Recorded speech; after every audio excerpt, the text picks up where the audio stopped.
Hey, everybody. Thanks for being here on this Friday.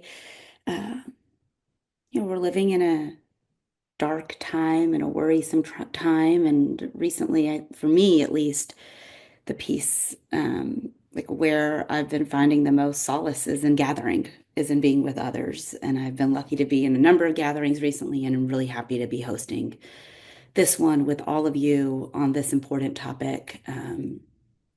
And it really has just been a pleasure to see all the RSVPs come in, all of you join us here, and just excited to kind of get this hour together with these great panelists. So, by way of introduction, I'm Deepti Doshi. I co-lead New Public, and before being here, I started Meta's community partnerships team, where we worked with group admins from all over the world. And that's where kind of my love for the moderator, we call them community stewards, really kind of solidified. And also a real recognition that the current platforms weren't serving them. And so, really excited that we get to spend time digging into that today. And my co-director here is at New Public is Eli Pariser. He wrote the book The Filter Bubble, which I think many of you know, and has spent the majority of his career really thinking about how tech can serve a healthier and more inclusive democracy. So, and we have our exciting panelists that you see pinned on the screen too. Eli will introduce them to you in a few minutes, but we're really excited about kind of launching into a conversation with them and with all of you about local information systems. How do we find out about what's happening nearby? How do we share the stories of the bean suppers that are happening? How is this all changing recently? And who are these new trusted local messengers in our local communities that we can be supporting? So, before I dig in, I know a lot of you, as I've seen you all come in, are familiar with New Public, but I also see some new faces and names. And so I just would love to start by giving a little bit of an introduction to New Public and who we are, and then we'll get started. So we are a nonprofit R&D lab that's reimagining what social media can look like. We're building digital public spaces outside of the walls of Silicon Valley and Meta, where I was, that connects all kinds of people. The word "all" being really important. I was at dinner with Angela Glover Blackwell last night. This real focus on inclusivity, being ensuring that we serve all people, and build community. And one of the things that I love about our work is that we use this metaphor of public space very deliberately. We have parks and libraries in our offline lives that play a really important role in bringing our physical communities together. And we believe as we, head into the future, we need to be thinking about how we build those spaces with a public purpose that bring communities together digitally as well. We have two main bodies of work that, to achieve this. One is what we'll dig in today, where we're helping local communities across America create these flourishing digital spaces.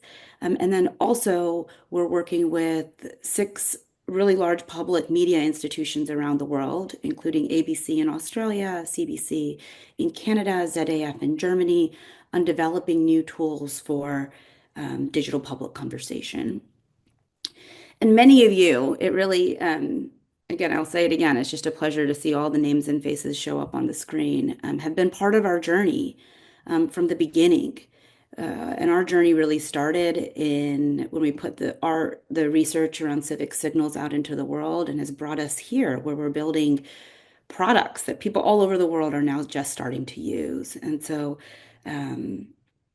we're excited you're here today, and we're going to continue to need your help as we go down this path, whether it's as a thought partner with us, a funder, or a local community steward helping us build some of these communities, these digital communities. We're just really, again, honored to be in community with all of you, and yeah, excited to dig in. So, just a little bit of housekeeping before we get started.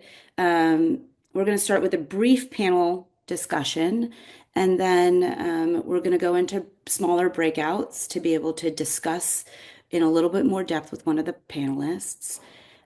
Please feel free to share anything it is that you hear today, quote any of the speakers, but just don't identify your fellow attendees without their permission. And after this event, we're going to be sharing a one-pager with kind of relevant links and the main takeaways it is that we talked about so that you could have that. And as you have questions, please feel free to bring them into the chat. We'll consolidate them and do a Q&A at the end, and you'll have a chance to talk about anything you're interested in. So I'll now throw it over to Eli to get us started. Hey everybody. So I want to get quickly to our amazing murderer's row of civic hero panelists that we have this afternoon. Um, uh, our moderator today is Trey Brundrett, who is also our new founder in residence here at New Public and leader of our local project. And Trey goes all the way back with Vox Media over 16 years, helping build it from a collection of sport blogs to a thriving media brand. And also has worked with the American Journalism Project, The Guardian, the Texas Tribune. So he's kind of got a great lens on this topic. We have with us Melissa Bell, who is the CEO of Chicago Public Media, a nonprofit news organization committed to providing accessible and trusted news and information and programming through its local newsrooms, including WBEZ and the Chicago Sun-Times, and are really building this Chicago that's equitable, inclusive, and vibrant. And she's also a co-founder of Vox.com and served as publisher there for over 7 years. And we have Mitra Kalita, who is the co-founder and CEO of URL Media, a network of Black and Brown community news outlets that share content and revenue.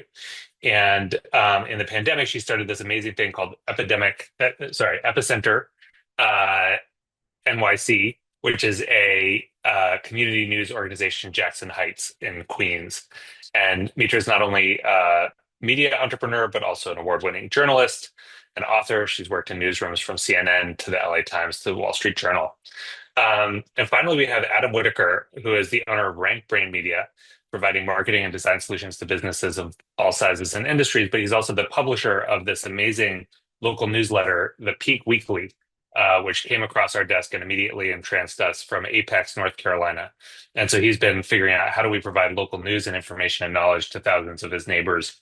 And so with that, thank you all for being here. We're honored to have you. And over to you, Trey. Howdy, everybody. Thank you for being here, joining us for this panel. I am Trey Brundrett. I'm the brand new founder in residence at New Public. I'm working on building out new solutions for online, local digital spaces. And we have some really awesome people that have inspired us in the work that we're doing. And we're going to hear from them today and then have some great conversations all together. So let's jump right in. I'm going to start with you, Adam. Maybe you could just tell us a little bit about your newsletter and, what was the need that led you to start this? What is, and maybe tell us a little bit about your experience publishing it, what types of connections in the community it's led to, any interesting moments along the way. Sure. So yeah, I'm in Apex, North Carolina, suburb kind of just outside of Raleigh. My background is in digital marketing. So I just, we moved here about 4 years ago from Indiana, and just kind of noticed along the way that the news within the community, whether it's events or, whatever else, just wasn't, it was kind of a ghost town. And so again, kind of having the background in digital marketing, I guess, I've done a lot of email marketing amongst other things. And, this idea of like a local newsletter, kept kind of crossing, my desk a little bit in different ways. And I was like, I should do this for my town, and went into it with, unknown expectations, I guess. I think that, the goal, I guess, was to kind of take, the information was out there, but it was it's in 100 different places, right? It's the town's website, or it's Facebook events, or it's whatever else. And so the idea kind of became, just consolidate this all into one weekly email that it's kind of the way it's formatted is kind of short, um, little punchy pieces. It's very easy to read, like good user experience type deal. All has a bunch of links and stuff for like each thing. So if you want to know more, you click through, you read it, whatever. And it's just, again, I had no expectations going into it other than like this might be fun, might solve a problem. And it kind of immediately took off and received just tons of incredible feedback from people in my community that have subscribed. A lot of people saying that just there hasn't really been a great source of information like this since our last newspaper that went out of business in like 2003 or something like that. And so there's like, I've received a lot of stuff that unexpected stuff of like, this makes me feel more connected to my community. And this makes me, more proud of my community, like things I never would have thought would make people feel from an email. But, then I started doing some, I talk about like events that, local businesses around here are doing. And I get emails like, hey, we had the biggest turnout ever for this event. Or, people saying, oh, I went and tried this, this pasta making class that you mentioned was happening, never would have done that. That was awesome. And so I do it every Thursday morning at 6 a.m. I've been doing it since the second Thursday in January. So I think yesterday was my 16th issue. And so I'm still kind of new to it, still kind of figuring things out. But I have learned that I was right and that there was a need for it and a desire for it.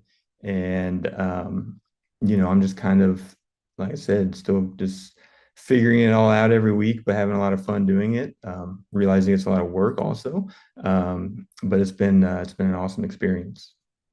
And you've had some of the local officials kind of reach out to you about it as well, right?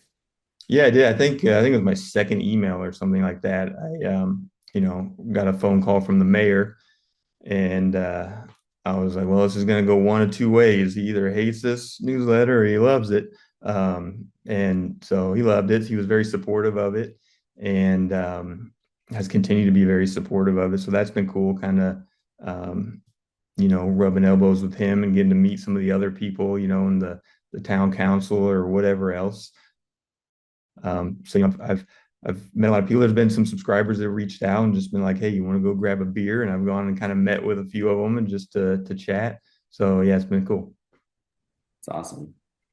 Mitra, you have done a lot of things, but I want to talk about Epicenter and the work that kind of where it got started in Jackson Heights, but also I know that you think a lot about not just what the information needs are and how to serve the community, but also different business models that might support this type of thing. So I'd love to hear some of that as well, just as we think about how do we build these, sustainable sources of local information. Yeah, well, thank you for having me here. So our founding story was really not as a media company, and I think that's kind of an important place to begin. I worked for a media company. I worked for the biggest media company on the planet. I was at CNN, running the largest website, the largest homepage in news is CNN.com. And my team literally ran that site. And we're in the middle of the pandemic. It's the spring of 2020. I'm sure for many of you, taking you back to that is triggering, right? Like it was not a great time. In our neighborhood of Jackson Heights, Queens, we were very quickly dubbed the epicenter of the epicenter. And so it was interesting to see in the chat as people are talking about what they love about their neighborhood. What I love about my neighborhood in Jackson Heights is that it allows people to come and go and sort of like whether you've been here 5 days, 5 years, 50 years, like it's very much a neighborhood built on coming and going. And that has led to it being a very diverse neighborhood, a very dense neighborhood. And I always say like I can get all my errands done in a 10-block radius, right, of where I live, where I am sitting right now. Those same conditions made it ripe for the worst effects of COVID-19. And so words like social distancing and quarantine, which were kind of common, not just among the privileged of us, but at a CNN, were kind of what our guidance was, right? Like our guidance, which is the official line, right? Like of how to get through that spring of 2020, was like 6 feet apart, social distancing, quarantining, sort of assumptions that if somebody gets COVID, they could be in a room and somebody might leave food at the entry to their doorway. There's an assumption that there's a doorway to a bedroom, right? And so in Jackson Heights, which just to really kind of set I live in a house that has a lot of doorways, so I don't want to kind of overstate I don't want to understate like my own privilege in this neighborhood, but we're a very diverse neighborhood. And so we became the epicenter of COVID-19. Lines around Elmhurst Hospital, our community hospital here, were making international news. CNN had 2 trucks there. I was directing coverage of my neighborhood. And yet, the questions I was getting as a neighbor were very different from those I was answering as a journalist at the largest news organization.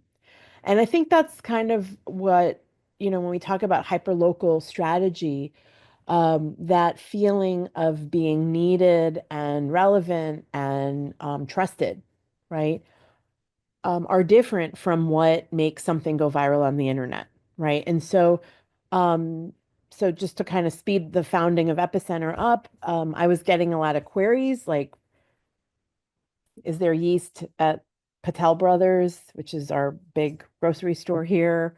Um, I need to get a body to Mexico. It's an undocumented immigrant. Like we don't, meaning it went from yeast to like existential, right? And that's again, like you all know this, you lived it. And so I kind of started answering some of these questions to the best of my ability. Like I've been a reporter here on and off, for about at that point, like I guess 25 years. I worked at Newsday covering Queens and in this area. I stayed in touch with people, but I also just kind of, I worked at CNN. I was pretty good at navigating bureaucracy, both in media and like elsewhere. My husband's an artist, which I think is an important part of this equation because he was also getting similar queries from people who were artists and trying to stay in the city, trying to make the rent, but also, and I believe this. And Trey, you and I were talking about museums before this call began. Like I believe art endures and kind of outlasts all of us, right? And so there was something about the way artists were seeing this moment that as a journalist felt this is going to outlast our response, our immediate response. And so I just think, we really put 15 years of marriage to the test and kind of got into this together. We launched as an email group. Again, not a media company, just like people are asking us questions. We think we have some answers. So we started a group. Our city councilman, so it was funny to hear Adam talk about the mayor reaching out. Our city councilman or eventual city councilman ended up being on that group just because like he had some answers, he had some questions. That pivoted to an email newsletter in July of 2020, and I was still at CNN. And then just to speed up kind of the business model piece of it, some good things happened, some bad things happened. The good stuff was people trusted us, loved us. We grew to, we went from like the list of 50 to kind of hundreds of subscribers very quickly. WNYC, the uh, local public radio station here, started having me on to talk about the pandemic. And so that, of course, helped us increase subscribers, but just awareness of what we were doing. Um, Small businesses started saying, like, actually might advertise with you. People started asking if we have a membership program. Like, all this stuff was like almost like a desire to support us, which I think is a very important part of your question about business model, which is the sustainability of a business we often look at through the lens of us making it as media entrepreneurs or paying our staff. I think a really important part of my lessons over the last 5 years is that it's the community sustaining you, that you have become a need and a habit and something that they um, feel, invested in some way, right? And that can be nonprofit and for profit. Like I don't really make a distinction there. But that propelled us eventually to the model we have today, which is part advertising. So financial services companies such as, Citizens Bank, UBS, McKinsey Publishing, like really marquee advertisers, but also some small businesses like local restaurants, the Indo-American Film Festival, the Urban World Film Festival, the Queens Film, like, a lot of kind of arts and culture um, outlets that honestly don't pay us a lot, but they're very mission aligned. And we welcome that partnership because the advertising serves our community as much as the content and our engagement. And then the third pillar is philanthropy. We do have a membership program. We do a lot of events. But those are not as significant as those three areas that I just mentioned. And the last thing, and we can maybe get into this because I feel like I'm basically like taking over the whole hour now. It's really hard to be small. It's really, really hard to be small. And I think, we decry the Gannett's, McClatchy's, kind of the centralized media models, even the CNNs of the world that have kind of gotten us to this place of a polarized media right now. But I do believe in centralized operations for local publishers. There is no way I could have general counsel hired on my own. There's no way I could have a sales apparatus that is able to compete in New York City. And so I launched another company called URL Media that really aims to centralize some of the core operations of local publishers. We sell advertising together, we amplify content. Some of the, again, like how do you do vertical video and go viral on Instagram if you're a local publisher? It's really hard, right? But it's really necessary. And so that's a piece of what URL does. And again, like that's another aspect of the business model. And the word I haven't used is diversified revenue, which I think is what you were getting at. We make our money from a lot of different places. Yeah, that's great. I think yeah, I've been inspired by how creative y'all have been about where revenue comes from and how that's connected to serving the community. Melissa, let's turn to you. You are now CEO of a public media organization, and how do you? There's obviously a moment that we're in where a lot of people are thinking about what the future of public media looks like. And so how do you think about that, of where public media is going or where y'all are going specifically at Chicago Public Media? What are the kinds of things that you're experimenting with, and how do you think about how y'all are evolving in, relatively turbulent times, just for local media, but also for public media? Sure. It's great to be here and nice to see a lot of wonderful faces on this call. I think that there's sort of a funny moment with I think journalism innovation. A lot of it comes from moments of revenue crisis, and public media has been a place that I think, while it has been impacted by the changes to the advertising business that our whole industry has seen, there has been more of a sustainable path for public media, given its real, true relationship with its members, and the fact that it also has federal funding. That is now very much in question. We're going to see changes as soon as next week, potentially, to our funding model. And so this is really a moment where we have to think about what can we do with the strong foundation that public media has with this close community connection, but change quickly and urgently to ensure that we can continue the work that we do, the very necessary work that we do.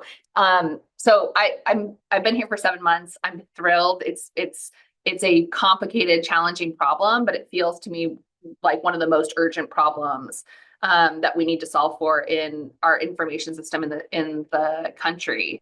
And I think, like I look to like Mitra and Adam and the work that they're doing, I think that there's a lot of work that we need to do to recapture a part that I think the entire industry has done poorly, which is cede a lot of space to social media platforms. Obviously, Trey and I work together at Vox Media, and I think that Trey really helped sort of create the idea of SB Nation's community forums. I saw somebody from Coral Answers on the call, and Coral's, for those of you who don't know, is a great community conversation platform trying to reinvent how we do comments. And those are very good efforts, but I think that we still, as a whole, have basically said the only job of journalists is to publish information and to uncover and provide new information to people.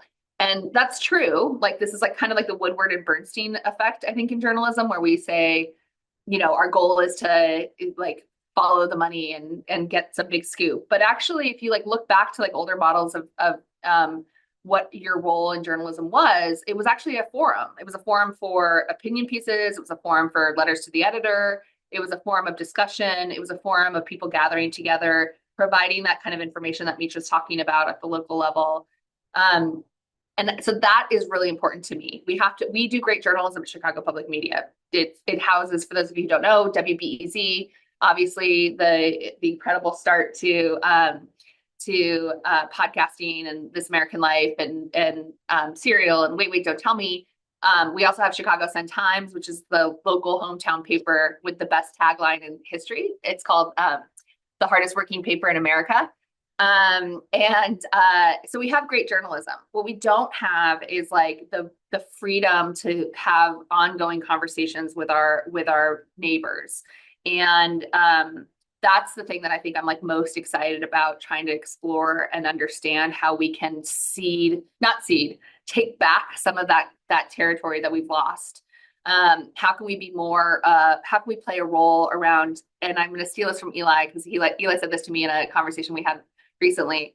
How can we be more measuring ourselves around civic efficacy, and not just, like, we got a big shiny Pulitzer. A big shiny Pulitzer is nice, but actually, like, is your city, your neighbors feeling more able to actively participate in the growth of their city or not? And if they're not, we're not doing our job. So that's really what I'm excited about here. It's awesome.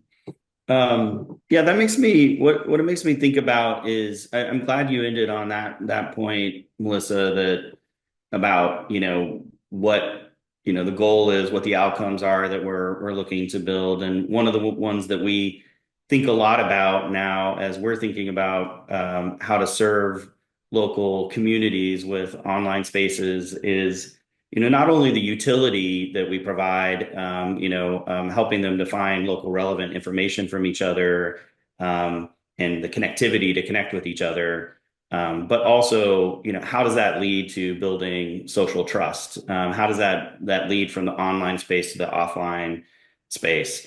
So I'd love to just kind of put this out to the three of y'all. Anybody can jump in here. How do you, based off of everything you're seeing in your local area, how have you thought about that sort of offline, online convening of your community to connect them to each other? I was just answering a question in the chat, and that might kind of relate to this, Trey. So I was asked, like, kind of what parts of my brain are more traditional journalism that I've had to quell to do this type of work. And I think this also gets at your question, the offline and online. I think because of our pandemic origins, the offline was really important, and yet the offline was really hard, right? And so, meaning it was just dangerous, right? And so there's something about that that actually helped us, 5 years later, in being able to integrate that. So one, I think it is okay to have a newsroom that's sincerely engaged with their community as neighbors. And so for a while, like in our description, we'd be like, we live here too, right? Like, we live here too, meaning about the we care about this place. And even, like, it sounds so simple. Of course we live here, and of course we care about but like, for journalists, we're marked by our distance from stories, from places, from people. And so I think even just by saying we live here too kind of, humanizes us, brings us a little bit closer. for a while, like my husband was delivering meals on Tuesdays to seniors, and he would do it on his bike. And I know that makes him sound like a real hyperlocal hero, but like it's also for exercise. Like he's on his bike, and it's a good deed.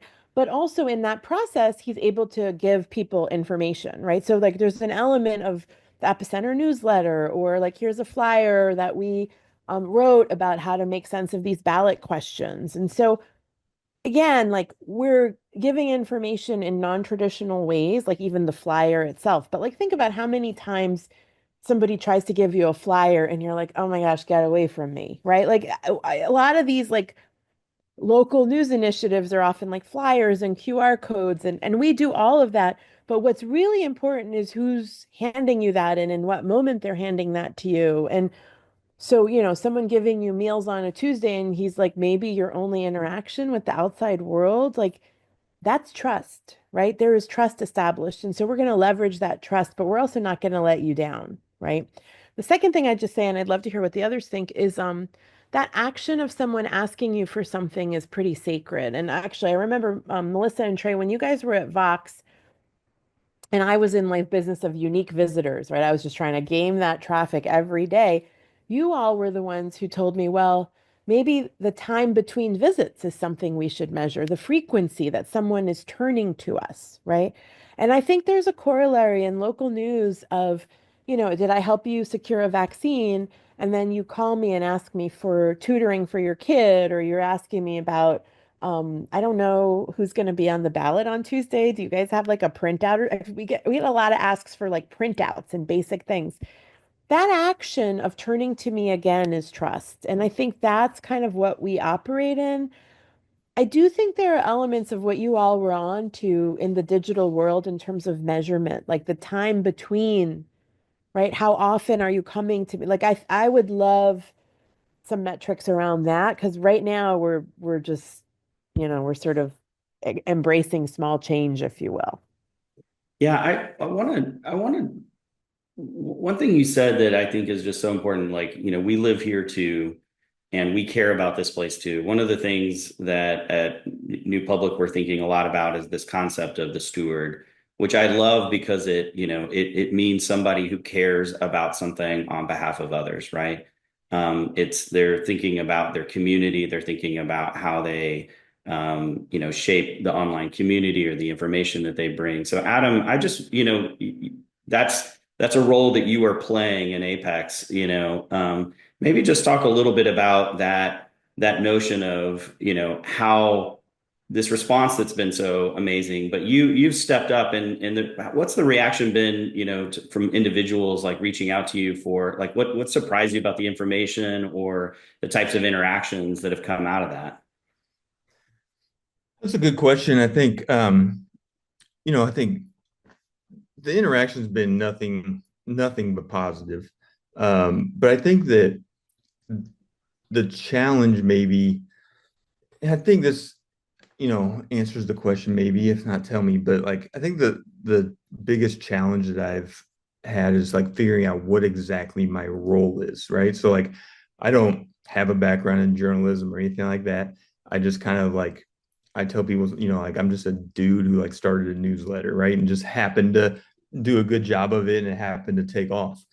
But then during this, these 16 weeks I've been doing it now, I've been trying to figure out, and I think there was a question asked too in the chat that was kind of asking about like, the government reaching out and like kind of working together with the government. I've tried to figure out, am I, as part of what I'm doing, am I pressing the government sometimes on issues? Am I, like, and I've been trying to figure out what that balance is. And I know that, and early on, there were a couple of times in the newsletter where I was kind of like calling out some of the, local officials or whatever for certain things. And, that they paid attention to that pretty quick, and we had some good conversations and stuff, which is nice. I know that I heard from other like business owners and people that in the area that were like, "Hey, thanks for doing that. Like that was pretty cool that you kind of called them out on XYZ." But then I just still keep going back to like, am I just supposed to be telling people about local events and local businesses and things like that? Or am I actually like digging into stories and issues and bringing those things to light? And I think that, just figuring out what that role is, in a way, what do people want me to do or want me to be? And, trying to kind of fill that role, whatever it is. So like, I'm still, like I said, I don't have a journalism background. I'm pretty early into this. And I'm still figuring a lot of it out.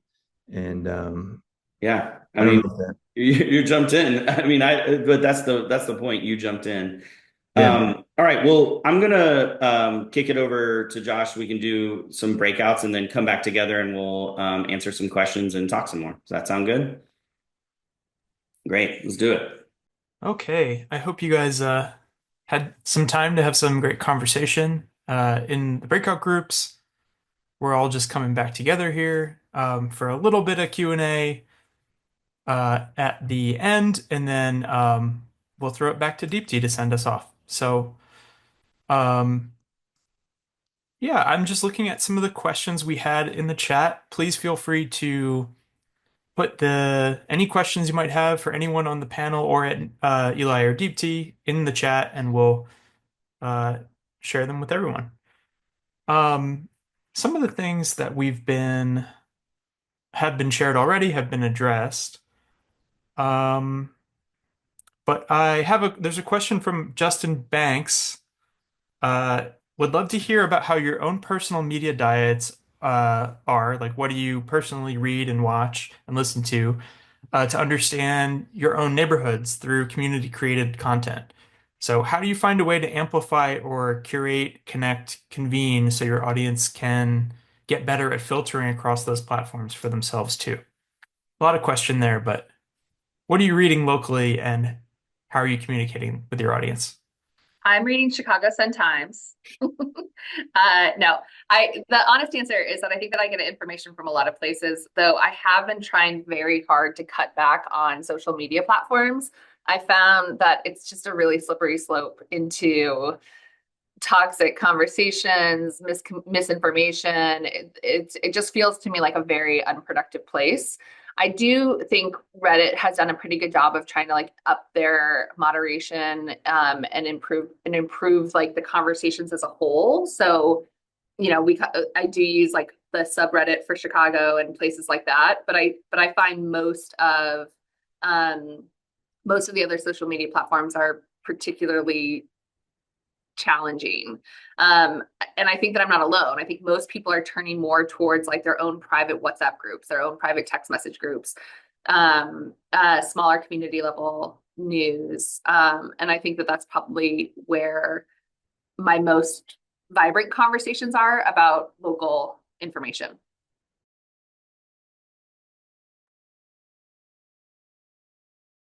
Go ahead.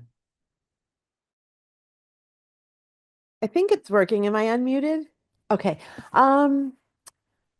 So I subscribe to a bunch of email newsletters. Like I had an interesting conversion from CNN, which, is like a global news agenda every day, to what I do now.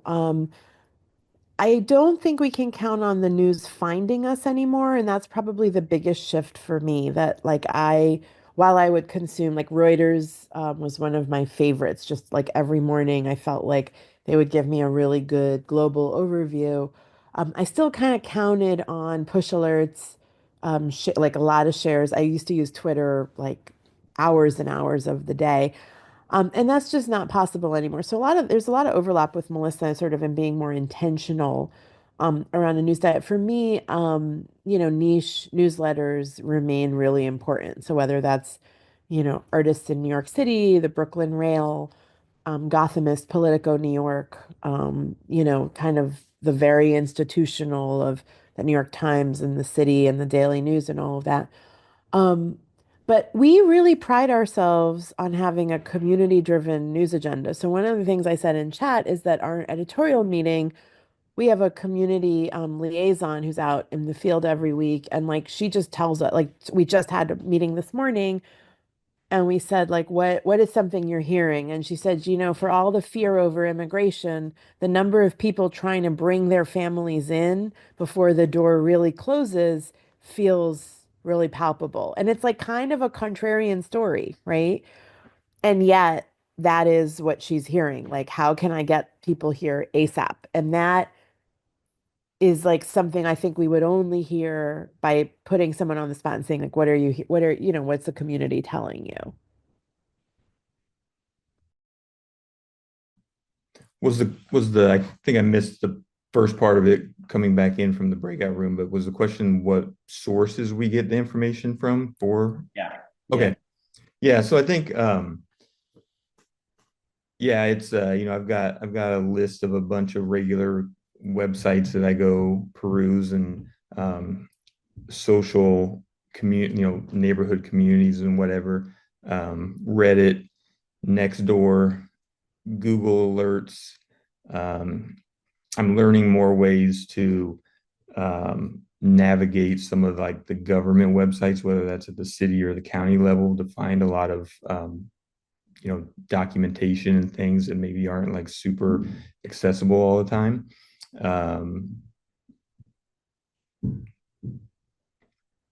Yeah, I mean that's kind of it.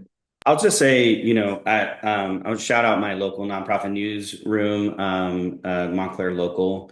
I'm a board member, but also have been a member since I came to Montclair, New Jersey, where I live. And one of the things that I really appreciate about them is how much they go out in the community, listen to, what people want. And part of the way that they do that I find really interesting is talking to local businesses for advertising, and learning sort of what's happening in the community. And really they have thought a lot about, not only what's happening sort of, at City Hall, but, what's happening in local high school sports or what's happening, what new restaurants are opening and closing, and all of those things really are awesome. But the best thing that they do is they do this local profile of people in our community, just regular people. Like, so you get to know and you get their community reflected back at you. And I really love that about what they do. It's very inspiring for the work that we're thinking about at New Public. All right. Thanks so much to this awesome panel. I'm going to bring back Deepti, who's going to send us off. Yeah, awesome. Thank you, everybody. Melissa, Mitra, Adam, Trey. We're really excited to actually be introducing Trey, who joined our team recently, to all of you. And I have I'm really excited about what it is that we're building. Trey's leading the charge for us to kind of support Melissa, Mitra, Adam in their role as these hyperlocal heroes. And I hope over this hour, you've also been able to reflect on a hyperlocal hero in your life. And so my ask is, as we leave, is to say thank you to them, because I do think that they're kind of doing this unacknowledged, unrecognized work that we're really here in the business to support. And then there's other ways it is that you can help us. So we're looking for stewards to be engaging with in our local communities, people like Adam who are kind of building these solutions for their neighborhoods. I think Josh just sent a link to the Launchpad program that we've just put together to kind of create community amongst these community stewards. We are fundraising for this local product it is that we're building. And so if that's a way to engage, we would welcome a conversation. And then finally,